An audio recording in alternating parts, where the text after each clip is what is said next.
mga mare, pagkatapos nga ng bagyong Enteng, ay kamusta naman ang lahat? Kami ay nabaha. Nasira ang aming hanap buhay na Sampaguita. At dahil nga maulan pa rin hanggang ngayon, ay naisipan ko na magluto ng nilagang baboy. Kaya nga at nahihirapan pa akong baklasin dahil medyo frozen pa nga.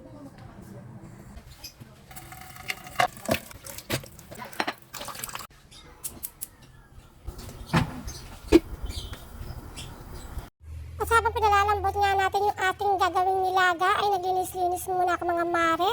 Dahil isang araw nga ay nag-grocery kami, hindi ko pa naiaayos hanggang ngayon. At after 30 minutes nga, ay nilagay ko na yung sibuyas, nilagay ko na rin siya ng patis, paminta at bechin.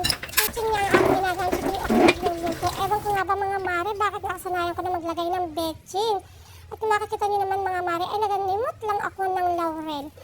Nung minsan nga nagpunta ako sa palengke, sabi ko sa akin, kumara rin may tindahan ng mga grocery at gulay-gulay, na ipaglagay ako ng laurel. Pero ang ending ay wala rin laurel mga mare.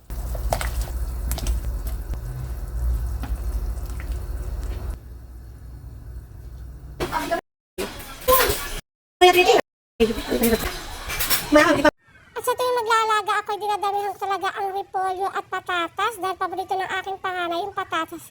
At ako naman ang repolyo at patatas. Kami nga ng panganay ko, basta sa pagkain, lahat paborito. Bali, isang oras kalahati ko nga parang niluto yung mga maring ating nilaga para malambot na malambot yung taba at yung laman ng ating baboy. Naglagay nga din pala ako ng isang pork cube para mas malasang-malasa yung ating sabaw. Kapag nga ako yung luluto ng aming ulam, pang-dalawang ulam na talaga mga mare dahil para hindi na ako luto ng luto. Dahil masakit nga yung aking kamay na prepare sa kakahalo.